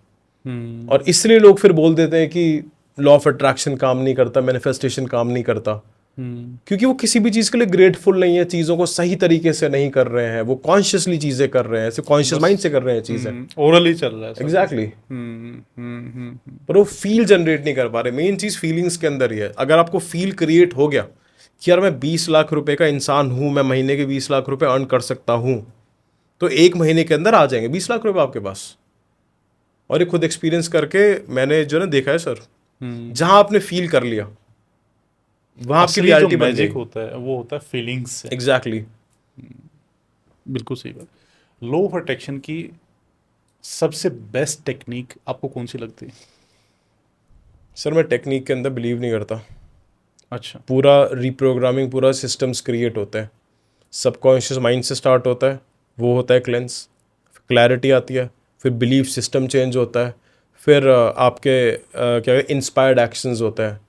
आप क्या कहते हैं इंस्पायर्ड एक्शंस ये होता है कि आपका सारा आपका बिलीफ सिस्टम, आपके एक्शंस, आपके गोल्स, आपकी फीलिंग्स सब अलाइनमेंट के अंदर है। क्योंकि अगर मैं किसी को ये बताऊंगा ना कि आप क्या कहते हैं 369 कर लो, आप ये लगा लो, क्या विजन बोर्ड लगा लो, उनका काम नहीं करने वाला है। और 99% लोगों का काम नहीं करता। अभी जो ना कमेंट्स के अंदर भी लोग बता देंगे उनका काम नहीं करा होगा उनका। अब जो भी लोग ये बोलेंगे ना मेरा तो काम करा है, काम करा है, मैं उनको जो है एक चैलेंज दे रहा हूँ कि कोई भी सबसे बड़ा गोल अपना वो करें क्रिएट, उसको 369 से पूरा करके दिखाएं। वो नहीं होगा जब तक आपका बेस क्लियर नहीं है। आप ऊपर कितनी भी अच्छी बिल्डिंग बना लो, वो टूटेगी ही टूटेगी, और टूटने के साथ साथ बहुत डैमेज भी करती है। तो इसलिए मैं ना सरफेस लेवल की लर्निंग पे कभी भी लोगों से मैं ये नहीं बोलता कि ये टेक्निक कर लो, वो टेक्निक कर लो। सही बात है। एक इफेक्ट होता है बटरफ्लाई इफेक्ट। हाँ, वो क्या होता है? सर बटरफ्लाई इफेक्ट की अगर हम बात कर रहे हैं ना यहाँ पर, तो हो सकता है कि कोई क्या कहते हैं कनाडा के अंदर कुछ बड़ा चेंज आ जाए। अब वो कैसे होगा? अब हमने कुछ बात करी यहाँ पर, अब कोई हमको कनाडा से कोई इंसान देख रहा है हमको, ठीक है। उसके दिमाग में कोई हमारा थॉट क्लिक कर गया, राइट। अब वो किसी कनाडा के पॉलिटिकल लीडर को जानता था, वो थॉट उसने अपने क्या ब्रेन के अंदर डाल लिया, और वही सेम थॉट उसने कनाडा के किसी पॉलिटिकल लीडर को बता दिया। अब हमारा थॉट एक कनाडा के पॉलिटिकल लीडर के पास चला गया, अब उसने उस थॉट के बेसिस पे कुछ एक्शंस ले लिया, तो हमारे एक थॉट ने पूरे कनाडा के अंदर वो लिया चेंजेस। अब जो कनाडा के अंदर आएंगे चेंजेस, वो और जगह पर भी आएंगे चेंजेस। सही बात है। तो पूरी वर्ल्ड इकोनॉमी एक जो बटरफ्लाई इफेक्ट पर ही चल रही है, कि अगर यहाँ पर कोई मोदी जी ने कोई डिसीजन लिया तो पूरे वर्ल्ड पे इम्पैक्ट आएगा, हर एक इंसान पे इम्पैक्ट आएगा। बिल्कुल। तो इसलिए हमारे वर्ड्स के अंदर बहुत पावर होती है, हमारे थॉट्स के अंदर बहुत पावर होती है। सो ये मोटा मोटा को बटरफ्लाई इफेक्ट है। आजकल भाई बहुत न्यूमरोलॉजी के कॉन्सेप्ट चल रहे हैं। एस्ट्रोलॉजी तो बहुत एंशियंट टाइम की चीज़ है। तो न्यूमरोलॉजी में जो जैसे एंजल नंबर्स बोलते हैं, हाँ, आप मानते हो? अभी इसको करेंगे डिबंक सर। सर जो वाले एंजल नंबर्स है ना, इनसे कुछ भी नहीं होता, 11 जो कुछ बोलते भी हैं, नहीं होता। सच में? हाँ, ये सिर्फ जो ना रेटिकुलर एक्टिवेशन सिस्टम है, राइट। अगर हमने अपने ब्रेन के अंदर कोई भी नंबर डाल दिया कि ये 11-11 है, ये 3-3-3 है, राइट, क्योंकि ये बहुत जो ना आसान नंबर होते हैं। ये वैसे तो काम नहीं करते जैसे प्लेसेबो करती है। अभी बताऊंगा सर। सो हमने कुछ भी अपने क्या रेटिकुलर एक्टिवेशन सिस्टम के अंदर डाल दिया 11-11, तो हमारा ब्रेन वही 11-11 हर जगह दिखाने वाला है। इसका मतलब ये नहीं है कि यूनिवर्स बात कर रहा है हमसे, इसका मतलब ये है कि आपका जो रेटिकुलर एक्टिवेशन सिस्टम है उसने काम करना स्टार्ट कर दिया है। अब आप उसको बेस पे लेके, आप उसको एज ए एविडेंस लेके अब रेटिकुलर एक्टिवेशन सिस्टम में अपने गोल्स को डालना है आपको। आपको क्या जर्नलिंग करना है, गोल्स पर करना है मेडिटेट। जब वो रेटिकुलर एक्टिवेशन सिस्टम में आपका गोल पहुंच जाएगा, उसके साथ वाई पहुंच जाएगा कि यार ये गोल क्यों अचीव करना है, 20 लाख रुपए महीने के क्यों कमाने हैं मेरे को, तब आपका जो RAS है वो वैसी ही अपॉर्चुनिटीज देखने लग जाएगा।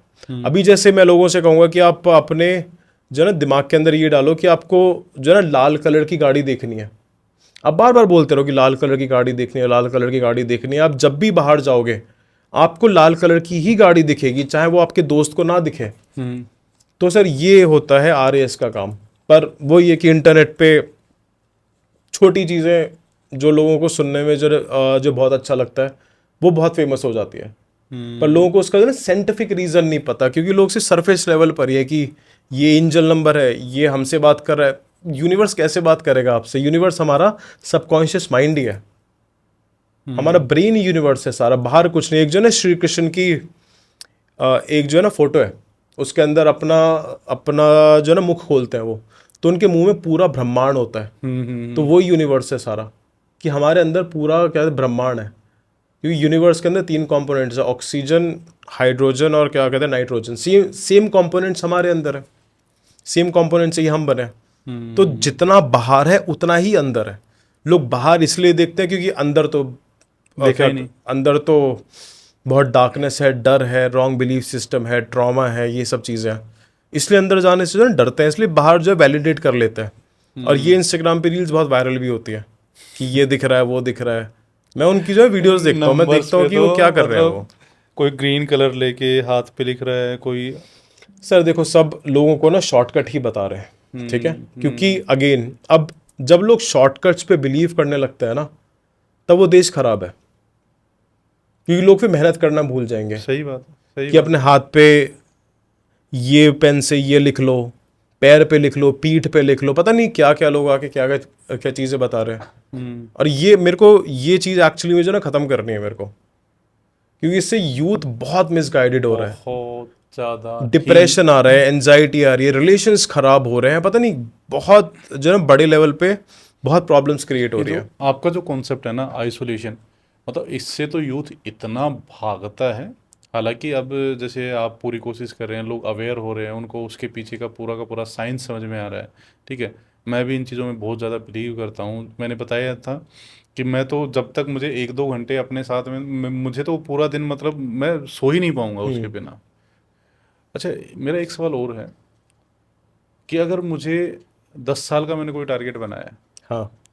और उसको मुझे अचीव करना है 1 साल के अंदर हम्म। अंदर, कैसे कर सकता सर यही सोचना स्टार्ट करो कि 1 साल के अंदर कैसे कर सकता हूँ मैं, क्योंकि 11 साल की हूँ? पहले जो बना लो। सक्सेस है, हाँ, हाँ। कि 1 साल के अंदर कैसे कर सकता हूँ, क्योंकि सर टाइम जो है ना इल्यूजन है, राइट।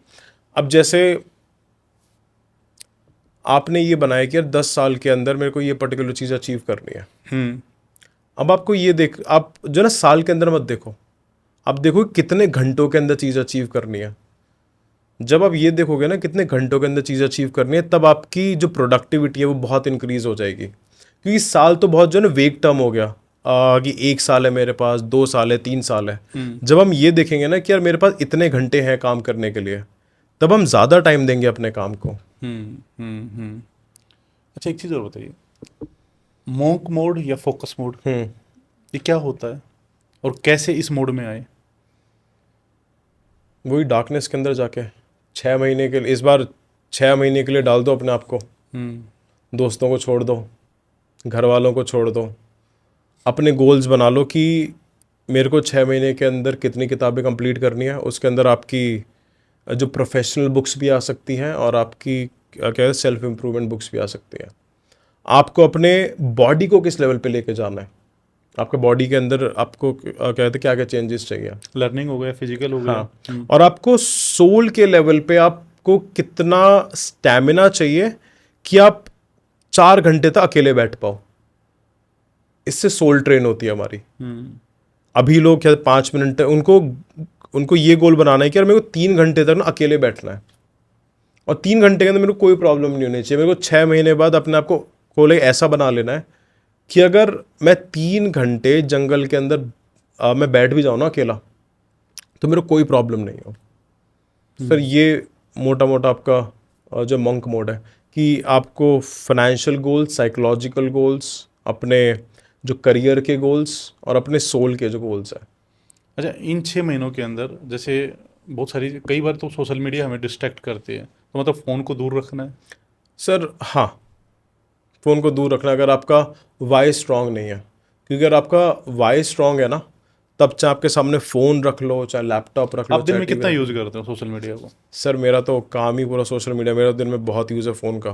मतलब 13-14 घंटे का है स्क्रीन टाइम मेरा, क्योंकि लोगों के मैसेजेस के रिप्लाई करना, क्या कोर्सेज का देखना, लर्न करते रहना, तो फ़ोन का बहुत यूज़ होता है मेरा। भाई आज के दिन है ना, एक बहुत सारा यूथ उस चीज़ से मतलब परेशान है, जिसका मतलब बहुत बहुत भारी भरकम शब्द है डिप्रेशन। हम्म। तो क्या हम मैनिफेस्टेशन से डिप्रेशन से बाहर आ सकते हैं? सर देखो, अगेन एक थोड़ी कंट्रोवर्शियल चीज़ होगी। डिप्रेशन में जो लोग बोलते हैं ना मैं डिप्रेशन में, वो एक्चुअली में डिप्रेशन में नहीं है, वो ना आलसी हैं, दे आर लेजी। गोल्स नहीं है, ठीक है, कुछ करना नहीं है, चीज़ें बहुत आसानी से चाहिए, तो ये माइंडसेट का इशू है। और ज़्यादातर लोगों के पास यही है कि जल्दी कैसे मिल जाए चीज़ें, उनको कोई शॉर्टकट कैसे मिल जाए। और लोगों को ये अवेयरनेस होनी चाहिए कि शॉर्टकट जैसी कोई भी चीज़ नहीं है, आपको मेहनत करनी पड़ेगी, क्योंकि हमारा जो शरीर है वो आराम करने के लिए सर नहीं बना। सही बात। हमारे शरीर एग्री। को मेहनत करनी है, फिजिकल मेहनत करनी है, मेंटल मेहनत करनी है, आपको सोल के लेवल पे करनी है मेहनत। जहाँ पर ये तीनों चीज़ें आप नहीं करोगे, तो शरीर तो बोलेगा ना कि भाई कुछ तेरे अंदर जो ना खराब चल रहा है, उसको अपने एक्शन से सही कर। अब जब लोग डिप्रेशन के अंदर चले जाते हैं, तब उनको जो है केमिकल्स की जो है ना दवाइयाँ दे देते हैं, जो उनका क्या कहते हैं सेरोटोनिन हाई करते हैं, जो उनके क्या हैप्पी हार्मोन्स हाई करते हैं, राइट। फिर वो वहाँ से कभी बाहर ही नहीं निकल पाते, ट्रू। क्योंकि ब्रेन को इंस्टेंट ग्रेटिफिकेशन की आदत होगी कि ये दवाई ले ली मैंने, इससे हैप्पी फील हो गया मेरा। वरना ये सब जो हमारे बॉडी के जो केमिकल्स होते हैं, जैसे आपका क्या कहते हैं हैप्पी हार्मोन जो होता है सेरोटोनिन होता है। अब भागने जाओ, रनिंग करने जाओ, उससे हाई होता है। कोई भी रनर डिप्रेशन में नहीं मिलेगा आपको, कोई भी रनर नहीं मिलेगा। सही बात। अच्छा, ये बहुत सारे बॉलीवुड स्टार तो आए डिप्रेशन में, ये क्यों आए? सब बॉलीवुड स्टार्स की बातों को तो मैं सीरियसली लेता ही नहीं हूँ। नहीं ले। और वही लोग डिप्रेशन में हैं जिनको जो बचपन से सारी लग्जरीज मिली है। अगेन उन्होंने मेहनत नहीं करी अपने बॉडी को, माइंड को उस लेवल पे, अब वो नहीं लेके गए। जब वो नहीं लेके गए तब तो डिप्रेशन में ही जाएंगे फिर। और जो मेहनती इंसान है सर, देखो मेहनती इंसान कभी भी डिप्रेशन में नहीं जाता। और मैं फिजिकल मेहनत की बात नहीं कर रहा हूँ, जो मेंटल मेहनत कर रहा है, जो रीडिंग कर रहा है, जो लर्निंग कर रहा है, और लर्निंग भी वो वाली जो उसको एक्शनेबल स्टेप्स के अंदर लेके आना है। अभी एक और लोग बहुत गलती करते हैं, वो सिर्फ रीड कर रहे हैं, वो सिर्फ बुक्स रीड कर रहे हैं, उनको कुछ काम नहीं करना, कुछ नहीं करना। उनके पास सारी लाइब्रेरी बनी हुई है कि ये सेल्फ हेल्प की बुक है, ये डेविड गॉगिन्स ने ये बोला है, ये टोनी रॉबिन्स ने ये बोला। मैं देखता हूँ कि सब पता है, काम का है। उनके भी बहुत ज़्यादा हाई चांसेस होते हैं डिप्रेशन में आने के पढ़ने के बाद में। हाँ, क्योंकि वो एक्शनेबल स्टेप के अंदर नहीं करना। ब्रेन के अंदर तो भर लिया उन्होंने, पर वो एक्शंस नहीं कर रहे। रीड करो, किसी बुक को रीड करो और उसका गोल ओरिएंटेड रीडिंग, और उसका एक एक्शन प्लान बनाओ कि इस बुक से मैंने क्या ड्रैग किया और क्या मैं अपनी लाइफ में इम्प्लीमेंट कर लाइफ सकता में मैं हूं, लेके और आ उसको पाऊंगा। इम्प्लीमेंट करो, तुरंत इम्प्लीमेंट करो। इज मेंटल मास्टरबेशन, हाँ, मेंटल मैस्टरबेशन, ये भी Is killing your मैंने mind? बताया था। एग्जैक्टली अब जैसे काफी कैसे? सारे लोग जो ना पॉडकास्ट देख रहे होंगे, उनको बहुत हाई मिल जाएगा, वाह कुछ नया सीख लिया। राइट, मास्टरबेशन का नाम आ गया। पॉडकास्ट भी तो इसलिए चल रहा है क्योंकि सभी मेंटल मैस्टरबेट कर रहे हैं सुन सुन के। कोई नोट्स नहीं बनाएगा, कोई ये नहीं देखेगा कि ठीक है इसको एक्शनेबल स्टेप के अंदर कैसे मैं लेके आ पाऊंगा। लोग गाड़ी में चल रहे हैं, उनका जो पॉडकास्ट चल रहा है। तो लर्निंग ना सर बहुत आजकल बहुत एक्सेसिबल हो गई, बहुत जो है ना आसान हो गई है। और ये सबसे बड़ा ड्रॉबैक है लर्निंग का। सही बात। जो ज्ञान आसानी से मिल गया वो आपको कुछ भी नहीं बना सकता। इसलिए मैं ये फोकस करता हूँ कि अच्छी बुक्स खरीदो, महंगी बुक्स खरीदो, अच्छे कोर्सेज खरीदो, आपके आगे वर्कशॉप्स के अंदर जाओ। क्योंकि जब तक आपको लर्निंग की वैल्यू नहीं होगी ना, आप उसको एक्शंस के अंदर लेके नहीं आ पाओगे। काफ़ी सारे लोगों के जो प्लेलिस्ट के अंदर बहुत कोर्सेज सेव्ड है, बहुत सारे यूट्यूब के वीडियो सेव्ड है, पर नहीं देखी उन्होंने क्योंकि उसकी वैल्यू पे नहीं और करी। देखी ना, देखी भी है तो उससे सीखा नहीं, उसको इम्प्लीमेंट नहीं किया। 2 बार पॉडकास्ट कोई भी नहीं देखता। मैं हर किसी इंसान से बोलता हूँ कि एटलीस्ट एक पॉडकास्ट जो आप देख रहे हो वो 2 बार देखो। पहले तो सिर्फ सुनो, दूसरी बार नोट्स बनाओ, फिर उसको एक्शनेबल स्टेप्स के अंदर लेके आओ। ऐसे एक जो ना लर्निंग का जो ना सिस्टम क्रिएट करा जाता है। जब लर्निंग का सिस्टम क्रिएट हो गया वो आपको बेनिफिट देता है। आप क्या क्या करते हैं? जैसे मान लो कोई आपकी लर्निंग प्रोसेस क्या रहती है? सर मेरा थोड़ा सा टिपिकल है पर फिर भी एक्सप्लेन करूंगा। अभी जैसे मैंने कोई क्या कहते हैं रील देखी, उस रील से टॉपिक पता लग गया मेरे को कुछ, ठीक है, उसको मैं अपने जो ना नोट्स के अंदर कर लूँगा सेव। रील को? हाँ, रील को नोट्स के अंदर करने के बाद सेव। फिर हफ्ते में जो ना संडे में मैं अपनी जितनी भी जो लर्निंग्स मिली है मेरे को, चाहे वो रील से मिली हो, चाहे वो यूट्यूब से मिली हो, चाहे वो किसी क्या कहते हैं टीचर से मिली हो, उन सब को फिर ऑर्गेनाइज करता हूँ मैं कि माइंड के लिए कौन सी लर्निंग है, बॉडी के लिए कौन सी लर्निंग है, स्पिरिचुअलिटी के लिए कौन सी लर्निंग है। फिर मैं ये देखता हूँ कि इसमें से मैं अभी कौन सी यूज़ कर सकता हूँ। जो मैं यूज़ बिल्कुल भी नहीं कर सकता उसको हटा देता हूँ मैं। तो ऐसे करके मेरे नोट्स बहुत बने हुए हैं। बिल्कुल बिल्कुल। इसका मतलब अगर आप कुछ भी देख रहे हैं वहाँ से मतलब आप लर्निंग तो ड्रैग करते ही करते हैं और कोशिश करते उसको हैं डाइजेस्ट कैसे करना है वो सिस्टम्स क्रिएट करता है। सेल्फ इमेज पे आते हैं। सेल्फ इमेज को कैसे चेंज करें?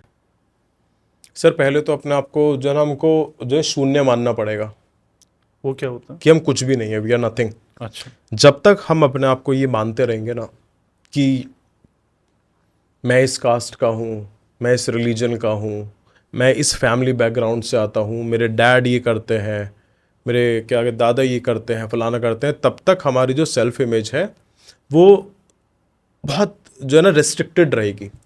अभी फॉर एग्जांपल मैं अगर ये कहूँ कि यार मैं बिल्कुल अपने जो ना दादाजी की तरह हूँ, ठीक है, तो मैं कभी भी उनको सरपास नहीं कर पाऊंगा, क्योंकि फिर मैं सबकॉन्शियसली ये चीज़ बोल रहा हूँ कि यार मेरे को और कुछ सीखने की ज़रूरत नहीं है। राइट, सबसे पहले ये एक्सेप्ट करना है कि आप जो है कुछ भी नहीं हो, शून्य हो आप बिल्कुल। आपको अपना लाइफ का जो कैनवस है बिल्कुल ही खाली करना है। फिर उसके बाद जब हमारा मैनिफेस्टेशन का वो प्रोसेस हो गया था, जब हमको ये पता लग गया था कि हमारे गोल्स क्या हैं, ठीक है, फिर उसके बाद ये नोट डाउन करना है कि यार इस गोल के लिए मेरे को कैसी पर्सनैलिटी चाहिए, ब्रेन में कौन से कैरेक्टरिस्टिक्स चाहिए, फिजिकली कैसे कैरेक्टरिस्टिक्स चाहिए, इमोशनली कैसे कैरेक्टरिस्टिक्स चाहिए, उनको नोट डाउन करना है। नोट डाउन करने के बाद फिर रिसर्च करनी है कि यार मैं इसको अपने अंदर एम्बॉडी कैसे कर सकता हूँ, इसको लर्न कैसे कर सकता हूँ, बुक से कैसे लर्न कर सकता हूँ, कोचेस से कैसे लर्न कर सकता हूँ, वर्कशॉप से कैसे मैं कर सकता हूँ लर्न। जितने रिसोर्सेज हैं आपके पास, आपको रिसोर्सेज देखने कि यार इस रिसोर्सेज को मैं मैक्स टू मैक्स लेवल पे कैसे यूज़ कर सकता हूँ अपनी सेल्फ इमेज को चेंज करने के लिए। क्योंकि अगेन मैं अगर ये कहूँगा कि अपने आप से बोलना स्टार्ट करो कि मैं ये हूँ, मैं वो हूँ, मैं ये हूँ, वो हूँ, वो तुम काम नहीं करेगा। कॉन्शियस लेवल पे, क्योंकि वो कॉन्शियस लेवल पर ही बोल रहे हो आप, सही बात। सबकॉन्शियस लेवल पे आपको कुछ भी नहीं पता। स्पिरिचुअलिटी में कितना यकीन करते हो आप? सर हर कोई इंसान जो है ना spiritual, everybody is like spiritual. अगर दो इंसान की शादी हुई है, कोई बच्चा पैदा हुआ है, तो वो स्पिरिचुअल प्रोसेस ही है वो, राइट। लोग बहुत बोलते हैं कि मैं स्पिरिचुअलिटी के अंदर जा रहा हूँ, मैं स्पिरिचुअल बन रहा हूँ। तुम स्पिरिचुअल ऑलरेडी हो, सिर्फ अपनी ना कॉन्शियसनेस इंक्रीज करनी होती है, अपना सोचने का स्तर इंक्रीज करना होता है। वो सर वाले कॉन्शियसनेस के अंदर आ जाता है। वो ये ना अपना आपसे झूठ बोल रहा है मैं स्पिरिचुअल हूँ, स्पिरिचुअल हूँ, स्पिरिचुअल हूँ। कैसे बोल रहे हो स्पिरिचुअल हूँ? बहुत जो है ना फैंसी वर्ड बन गया है आजकल। जो है ना लोग जब क्या है डेट पे जाते हैं, मिलते हैं, बहुत बोलते हैं मैं बहुत स्पिरिचुअल हूँ। मैं पूछता हूँ कैसे स्पिरिचुअल हो, कैसे अपने आप को तुम डिफाइन करते हो? बस मैं हूँ, ऐसे नहीं होता। हर कोई इंसान जो है स्पिरिचुअल है, सिर्फ कॉन्शियसनेस को अवेकन करना होता है, ध्यान लगा के, क्या मंत्र जाप करके, आजकल तो भाई है इंट्रोस्पेक्ट ना, जो करके। नाम जब भी आ रहा है ना, तो वो कुछ काउंटर आ गए, कुछ काउंटर फैंसी काउंटर, मतलब जानबूझ के दिखाने के लिए कि हमें मेरा चल रहा है नाम जब चल रहा है। सर मैं फिर अगेन नाम जप से भी नहीं होता कुछ भी। सर अगर नाम जप से हो जाता कुछ, तो ना तो भागवत गीता लिखने की ज़रूरत थी, ना रामायण लिखने की ज़रूरत थी, ना वेद लिखने की ये ज़रूरत बहुत थी, बड़ी चीज़ बोल रहे हो। ना उपनिषद। कोई सर मेरे को कर दो गलत, मेरे को आप एक चीज़ बताओ कि नाम जप से हो जाता सब कुछ, तो वेद क्यों लिखे गए हैं? तो उपनिषद क्यों लिखे गए हैं? भागवत गीता क्यों लिखी गई है? रामायण क्यों लिखी गई है? क्या अष्टवक्र गीता क्यों लिखी गई है? लोग ना अगेन स्पिरिचुअलिटी को जो है ना मेहनत ना करने का एक जो एस्केप की तरह यूज कर रहे हैं। जबकि इतना कुछ है पढ़ने के लिए, हाँ, समझने के लिए, सीखने के लिए, है ना। श्री कृष्ण ने और कभी नाम भी जप को अर्जुन किसने मना किया? आप नाम जप भी करो, लेकिन जो चीज़ें हैं, हमारे वेद हैं, उपनिषद हैं, ग्रंथ हैं, पुराण हैं, वो चीज़ें पढ़ो तो सही। श्री कृष्ण ने कभी भी नहीं बोला कि तुम नाम जप करो। श्री कृष्ण ने बोला है युद्ध करो, तुम युद्ध के मैदान में हो, तुम क्या कहते हैं कर्म करो। तो मैं थोड़ा सा इससे जो ना डिनाई करता हूँ कि नाम जप से नहीं होगा। अगर मेरा जो ना भक्ति का ये मानना है कि अगर कोई इंसान कहता है कि मैं श्री कृष्ण की भक्ति कर रहा हूँ, तो आपको श्री कृष्ण के बताए हुए पथ पे चलना है, अपने आप को अर्जुन मानना है, आपको बिल्कुल सही बात है। अर्जुन मान के चलना है, और फिर भागवत गीता पढ़नी है, सीखनी है कि यार मैं अपनी जिंदगी का अर्जुन हूं, अब श्री कृष्ण मेरे से क्या बोल रहे हैं, क्या करना है मेरे को, फिर उस पथ पे चलना है। अगर हम कह रहे हैं कि यार हम श्री राम की भक्ति करते हैं, तो हमको रामायण का अध्ययन करना है, जो श्री राम ने अपनी जिंदगी के अंदर जो चीजें करी हैं, जैसे वो क्या कहते हैं मर्यादा पुरुषोत्तम रहे हैं, वैसे ही हमको एम्बॉडी करना है अपने अंदर। हम 100% नहीं कर पाएंगे, पर अगर हम 0.1% भी कर लिया तो जिंदगी बहुत अच्छी हो जाएगी। अभी श्री राम ने हमेशा सच बोला है, राइट। लोग अपने आप से सच नहीं बोलते, तो लोग ना अपना आपको अपनी जिंदगी को झूठ के अंदर जी रहे हैं कि हम श्री राम की भक्ति करते हैं, हम श्री कृष्ण की भक्ति करते हैं। उनसे पूछ लो कि आपने क्या कहते हैं रामायण का कुछ सुना दो, या भागवत गीता के 4 श्लोक तो ये मेरे को थोड़ा सा ना अभी यूथ के अंदर थोड़े मिसगाइडेड लगते हैं। चीज़ होती है डिलेड ग्रेटिफिकेशन, और एक होती है इंस्टेंट ग्रेटिफिकेशन। क्या होता है सर इंस्टेंट ग्रेटिफिकेशन ये है कि मेरे को अपना जो है ना डोपामिन हाई चाहिए एकदम सच से। में ये कॉन्सेप्ट है ना, ये सच में इतना पावरफुल है, क्योंकि मैंने है ना पेन से दोस्ती की है। तो मैं जो चीज़ मुझे पेन दे रही है ना, मुझे पता है कि वो आने वाले टाइम में प्लेजर देगी, प्लेजर वो। देगी, है ना। हाँ। तो मैं बहुत मानता हूँ इस चीज़ में। प्लीज़ बताइए। सर इंस्टेंट ग्रेटिफिकेशन वो है कि मेरे को जल्दी से अच्छा फील कराना है अपने आप को। अब वो कैसे फील करा सकता हूँ? कोई नेटफ्लिक्स की सीरीज़ देख लेता हूँ, पॉर्न देख लेता हूँ, या फिर मैं क्या मैगी बना के खा लेता हूँ, कोई गाना सुन लेता हूँ, राइट? तो इंस्टेंट ग्रेटिफिकेशन में आ गया। और इस तरीके से जब हम करते हैं, हम अपने साइकोलॉजी को, अपनी बायोकेमिस्ट्री को ट्रेन कर रहे होते हैं, अपने माइंड को ट्रेन कर रहे होते हैं कि भाई तेरे को तो हार्ड वर्क करने की जरूरत ही नहीं है, तू तो सिर्फ 2 मिनट के लिए मैगी बना के तू खा सकता है, अच्छा लग जाएगा तेरे को। फिर वो इंसान कभी मेहनत कर ही नहीं पाएगा। मैगी खाने वाले इंसान कभी भी सक्सेसफुल नहीं बन सकता ज़िंदगी में, क्योंकि मेरा मानना है जिस इंसान की 2 नीड्स फुलफिल हो गई, एक तो टेस्ट बर्ड्स फुलफिल हो गए और उसको सेक्स मिल गया, ये दोनों चीज़ें अगर उसको बिना मेहनत करे उसको मिल गई, यहाँ पे अगर वो डिलेड ग्रेटिफिकेशन कर देगा ना, तो उसको आगे बढ़ने से कोई नहीं कोई भी नहीं रोक सकता। सकता। क्योंकि मैं दोनों चीज़ों पे यकीन रखता हूँ। पहली चीज़, क्योंकि मैं मेमोरी की फील्ड में हूँ, तो है ना, उस चीज़ को भी पता नहीं लोग क्या समझेंगे, मैं ब्रह्मचर्य को बहुत मानता हूँ। अब ब्रह्मचर्य वैसे तो देखो बहुत ही बहुत बियॉन्ड वाइड है, कंसेप्ट है। बहुत वाइड कंसेप्ट है। मैं ये नहीं कह रहा कि मैं पूरा ही वाइड कॉन्सेप्ट इम्प्लीमेंट करता हूँ, लेकिन मैं जैसे जो अपना वीर्य सीमेन है ना, मैं उसको कोशिश करता हूँ कि किसी भी हाल में वो चीज़ वेस्ट ना हो। मेरे लिए ब्रह्मचर्य ये है ना, क्योंकि मुझे अपनी मेंटल स्ट्रेंथ, फिजिकल स्ट्रेंथ बढ़ाने के लिए, और वो मेरे लिए काम भी करती है। तो एक तो ये है, और दूसरा, जैसे मैंने 3.5 महीने के अंदर अंदर 30 किलो वेट कम किया। 30 किलो वेट कम करने का मतलब था कि मैं टोटल फास्टिंग पे रहा, मतलब इतनी ज़्यादा फास्टिंग की है मैंने, बहुत ज़्यादा, क्योंकि 3.5 महीने में 30 किलो अगर आप वेट बहुत तोड़ मुश्किल रहे है, हो, है ना। बहुत ज़्यादा मुश्किल है। तो मैं मतलब 3.5 महीने मैंने ना रोटी खाई ना राइस खाई, मैं सिर्फ ब्रेकफास्ट में सिर्फ सैलेड लिया, लंच में थोड़ी सी दाल ले ली, शाम को फिर से सैलेड ले लिया, 1-2 ब्लैक कॉफ़ी, बस ख़त्म। ठीक है। तो वो जो डिलेड ग्रेटिफिकेशन, अब आके जब मैं कहीं भी किसी स्टेज पे जाता हूँ, जितने भी दोस्तों से मिलता हूँ, वो चेंज देखते हैं, अरे इतना वेट कैसे कम कर दिया। आपने बहुत कर रहे लूज, मैंने आपकी देखी है पुराने वीडियोस। अब आपने देखे ना। और जैसे ये जो ब्रह्मचर्य का कॉन्सेप्ट बता रहा था, मैं रात रात भर काम करता हूँ, दिन दिन भर काम करता हूँ, मुझे ना थकान नहीं होती। तो ये जो डिलेड ग्रेटिफिकेशन वाला जो कॉन्सेप्ट है ना, ये इतना गजब का है। अगर पेन के साथ अगर आप दोस्ती कर लेते हो, तो मैं इंस्टेंट में तो यकीन ही नहीं करता, मैं सच में पेन को यकीन नहीं मित्र करता। बना लो। पेन हाँ, आप, वही है कि आप भी डिलेड पे अपनी यकीन डार्कनेस। करते हो? सर मेरा तो बहुत डिले हो गया, मेरी तो ज़िंदगी में कुछ प्लेजर है ही नहीं। मैंने तो पैसे थोड़े से जो ना अब खर्च करने किए हैं स्टार्ट, अच्छा।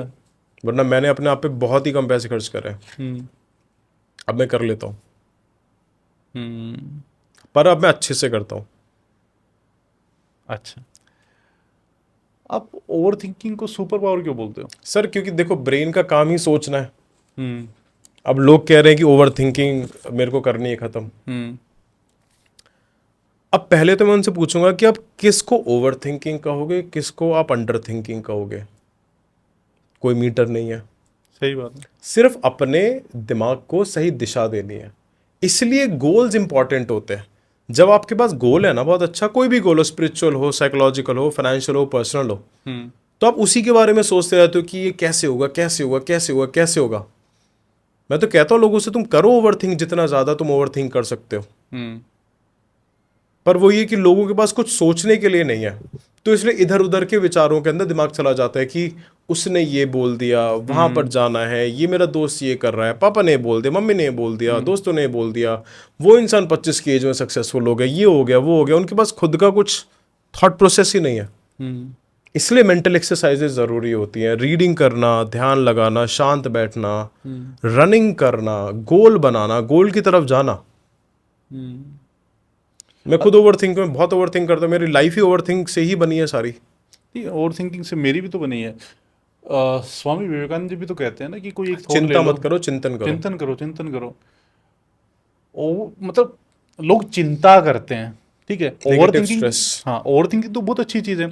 आपने कोई भी गोल बनाया, कोई भी थॉट लिया, आप लगातार लगातार लगातार वही चीज़ चल रही है, तो वो बहुत जल्दी मैनिफेस्ट होगी, क्योंकि आप अपनी हर सेंसेस से आप उसको बोल रहे हो, आप उसको देख रहे हो, आप उसको सुन रहे हो, आप उसको फील कर रहे आप हो, मतलब सोच रहे हो, एक्शंस में लेके आ रहे हो फिर। तो वो तो बहुत जल्दी मैनिफेस्ट होगी।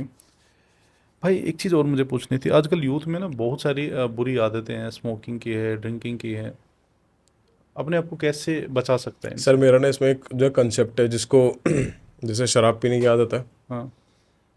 वो एक दिन अकेला बैठे, 2-3 बोतल लेके बैठे, पूरी पी जाए, ठीक है। वो अगले दिन से पिएगा ही नहीं। कि कोई भी आदत हो उसको इतना कर लो कि आगे करने का मन ही नहीं करे। फिर अपने आप से पूछो कि इससे मुझे क्या मिला है, तब आंसर आएगा कि इससे तो कुछ भी नहीं मिला मेरे को, तब वो ऑटोमेटिकली छोड़ देगा। मैंने लोगों की जो सिगरेट्स हैं, जो 20-20 साल से पी रहे थे सिगरेट, 2-2 दिन के अंदर छुड़वाई है। सिगरेट तो बहुत आसानी से मैं छुड़वा 20 देता साल हूँ, की आदत 2 दिन बहुत में? आसानी से मैं छुड़वा देता हूँ सर मैं। कैसे छुड़ाते हैं? मेरा जो है ना एक जो क्लाइंट था, उन्होंने, उनकी जो वाइफ ने कांटेक्ट करा था मेरे पास कि मेरे को जो है ना सिगरेट छुड़वानी है इनकी। मैं कहा छूट जाएगी 2 दिन के अंदर। तो पहले तो जो है ना 4-5 दिन तक उनसे अच्छी ये जो है ना मित्रता करी मैंने, अच्छे से मतलब बात करी, सब कुछ करा। फिर मैंने उनसे बोला एक काम करते हैं, हम जो है ना ड्राइव पे चलते हैं, राइट। और उनके फ़ोन को बहुत यूज, मतलब फ़ोन की जो है ना बैटरी 2% ही छोड़ी मैंने बस। तो हम क्या कहते हैं, यमुना एक्सप्रेस वे पे चले गए। फिर आगे जाते जाते जो वो आते हैं कैफ़ेज़ आते हैं, हम वहाँ पर रुक गए, ठीक है। वहाँ पर रुकने के बाद हम जो है कॉफ़ी पी रहे थे। फिर मैंने उनसे बोला कि मैं जो ना अभी आता हूँ 5 मिनट के अंदर। मैंने गाड़ी को करा स्टार्ट, मैं चला गया 10 किलोमीटर आगे। उनके पास ना तो पर्स था, राइट, ना फ़ोन के अंदर उनकी कुछ भी थी, बैटरी थी। फिर मैंने फ़ोन किया उन्हें, मैं कहा आपको जो है ना यहाँ तक 10 किलोमीटर तक पैदल चल के आना है। कह रहे फ़ोन के अंदर तो बैटरी भी नहीं है, पैदल चल के कैसे आऊँगा, कैब भी नहीं कर सकता कुछ भी। मैं कहा आना पड़ेगा अब आपको, अगर आप क्या कहते हैं नहीं आओगे आप यहीं पर ही फंसे रह जाओगे। पहले तो बहुत गालियाँ दी उन्होंने, ऐसे कैसे कर सकता है फलाना टाइम का XYZ। जब उनके पास कोई भी ऑप्शन उनके पास नहीं बचा, फिर पैदल चलते चलते चलते चलते चलते चलते चलते वो आई गेस 3 घंटे के अंदर आए। वो जैसे ही आए उन्होंने रोना स्टार्ट कर दिया कि यार मेरे को शर्म आ रही है अपने आप पे कि मैं लाइक 10 किलोमीटर का जो डिस्टेंस है वो 3.5-4 घंटे के अंदर कवर करा है मैंने। इतना स्टेमिना नहीं है, अपने आप को गाली देने लग गए, अपने आप को क्या कहते हैं कोसने लग गए। फिर बोला कि आज के बाद सिगरेट को हाथ नहीं लगाऊंगा मैं। तो 4-5 महीने हो गए, आज तक सिगरेट नहीं पी उन्होंने।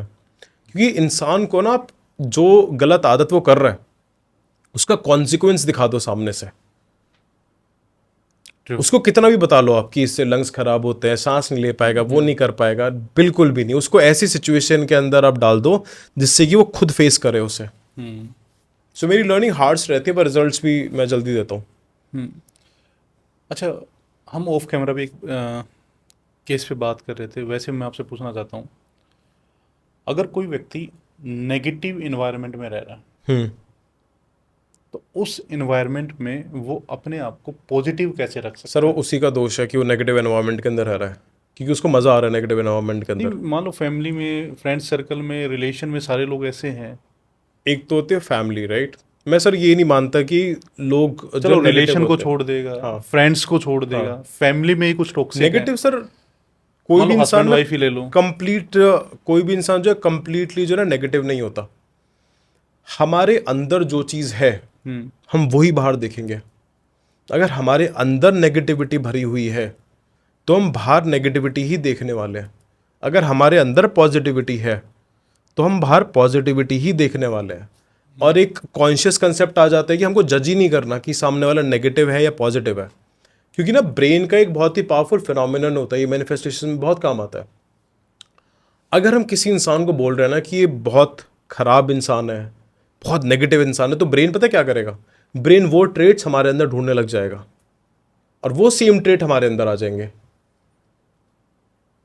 सो इसलिए कहा जाता है कि कभी भी ना तो अपने शुभ चिंतकों के बारे में तुम सोचो, ना अपने दुश्मनों के बारे में सोचो, क्योंकि अगर हम जितना उनके बारे में सोचेंगे, थॉट्स तो हमारे ब्रेन में ही चल रहे हैं, तो वो पर्सनालिटी ट्रेट्स हमारे अंदर आ जाएंगे। लोग ना इस चीज को जो है ना नोटिस करेंगे, जिस भी इंसान से बहुत नफरत करते हैं ना, वो दिन भर बोलते हैं इसका ये कर दूंगा वो कर दूंगा, अगर अपने आप को शीशे में देखेंगे, वो धीरे धीरे उसकी तरह बन जाते हैं। वो 1000% एग्री। तो ये कंसेप्ट ही गलत है कि नेगेटिव लोग हैं आसपास, तुम खुद नेगेटिव हो अंदर। आपने नेगेटिविटी के चश्मा पहना हुआ है। भगवान किसी इंसान को नेगेटिव क्यों बनाएगा? सारे भगवान के बच्चे हैं। सारे भगवान के आप भगवान के बच्चों को आप ये बोल रहे हो कि ये बहुत खराब इंसान है, तो आप इनडायरेक्टली ऊपर वाले को भी आप दे रहे हो गाली और खुद को भी गाली दे रहे हो। क्योंकि क्या है, उपनिषद के अंदर एक चीज लिखी हुई है कि सब चीज एक है, वी ऑल आर वन। आप, मैं, ये पेड़ पौधे जानवर, हम सब जो है ना एक है। और जिस दिन इंसान ने दूसरों के अंदर खुद को देखना कर दिया शुरू, उस दिन उसको ना 1 साल लगेगा जिंदगी बदलने में, ना 10 साल लगेंगे, ना 1 महीना लगेगा। वो एक मोमेंट के अंदर जिंदगी बदलती है सर। बिल्कुल बता। एक मोमेंट के अंदर। बिल्कुल बिल्कुल बिल्कुल। आपको नहीं चाहिए 1 साल 2 साल 3 साल, वो तो प्रोसेस है। सीड आपने जमीन के अंदर गाड़ दिया डार्कनेस के अंदर, वो पेड़ बनेगा ही बनेगा। आपको कुछ मेहनत नहीं करनी है। पेड़ कभी भी मेहनत नहीं करता पेड़ बनने के लिए। फूल कभी भी मेहनत नहीं करता फूल बनने के लिए। ना कोई फल मेहनत करता है कि यार मेरे को फल बनना है, बहुत अच्छा फल बनना है। वो तो बनेगा ही। सही बात है। वैसे ही इंसान की प्रवृत्ति में कामयाब बनना है, अगर वो कंडीशनिंग अपनी हटा दे, अगर अपना वो सबकॉन्शियस माइंड को वो साफ कर दे। हर इंसान अपने लेवल पे सक्सेसफुल होता है। बनना नहीं है, मानना है कि तुम सक्सेसफुल हो। मतलब मैंने कभी भी अपने आप को ये नहीं बोला कि यार मैं फेलियर हूँ, ये हूँ वो हूँ, नहीं। मैं फर्स्ट ईयर तक सर बहुत स्टैमर करता था। मतलब मेरे को एक बोलने में 2 मिनट लग जाते थे, लोग जो है मजाक उड़ाते थे। तब भी नहीं माना मैंने कि मैं कहते स्टैमर करता हूँ। तब भी मेरे दिमाग में ये था कि लोग सुन रहे हैं मेरे को और आगे और लोग सुनेंगे। सो ये सारी ना अनकॉन्शियस मैनिफेस्टेशंस थी, जो आइसोलेशन के अंदर जब राइट थॉट्स को दिमाग में मैंने डाला है, वही थॉट्स का जो सीड डाला था, वही धीरे धीरे बड़े होके अब वो पेड़ बन गए। अब वो आप सबको लाइक द 60 टॉक्स के अंदर दिखता है। बिल्कुल बिल्कुल। जो भी इस पॉडकास्ट को देख रहे हैं, उनको क्या एडवाइस देना चाहेंगे? मेरी सारी वीडियोस देखो लॉन्ग फॉर्म, और सब चीज़ों को जो है एक्सेप्ट कर लो। 24 घंटे के लिए सब एक्सेप्ट कर लो। कुछ भी बदलने की कोशिश मत करो, बाहर से कुछ भी बदलने की कोशिश मत करो। एक दिन के अंदर ज़िंदगी चेंज हो जाएगी। और उस थॉट को परमानेंट रखना है। अपने दिमाग में सिर्फ एक चीज़ रखनी है कि यार मैं किस चीज़ को कर सकता हूँ चेंज। मैं सिर्फ खुद को चेंज कर सकता हूँ, खुद के विचार को चेंज कर सकता हूँ, खुद के इनर वर्ल्ड को चेंज कर सकता हूँ। अगर इनर एनर्जीज चेंज होगी आपकी, आउटर एनर्जीज ऑटोमेटिकली चेंज हो जाएगी। आपके जितने भी बाहर लोग हैं, अपॉर्चुनिटीज़ है, जॉब है, क्या बिजनेस है, वो सब आपके इनर एनर्जी का ही रिजल्ट है। आपकी अंदरूनी एनर्जी खराब है, इसलिए आपके बाहर की दुनिया खराब है। तो अंदर से चेंज करो। बाहर तो सब कुछ अच्छा है, बाहर सब कुछ सुंदर है, पर देखने के लिए नजरिए तो बनाओ। इसी को शिक्षित मेंटालिटी कहते हैं। बहुत बहुत बहुत बढ़िया। थैंक यू सो मच शिखर भाई। आज Grateful, मैंने sir. पर्सनली बहुत सारी चीज़ें सीखी हैं, और सच में जो आपके कॉन्सेप्ट है ना, वो बहुत साइंटिफिक भी हैं। और आई होप जो भी इस पॉडकास्ट को देख रहा है ना, बिल्कुल जो आपने बात बताई है ना, वो इतनी ज़बरदस्त बात बताई। ये जो आइसोलेशन है ना, जो अब तक Darkness. डार्कनेस, ये सच में बहुत ही ज़्यादा ज़रूरी है। और इसी से हमें अपनी स्ट्रेंथ पता चलेगी, और इसी से हम आगे बढ़ भी पाएंगे। तो thank you so much टीएचपी sir. Podcast पे आने के लिए। और आपके पास बहुत ढेर सारी नॉलेज है, एक पॉडकास्ट से बात बनने वाली है नहीं। हम फ्यूचर में भी बहुत सारे Sure, episode sir, record sure. करेंगे। थैंक यू सो मच इस पॉडकास्ट को देखने के लिए।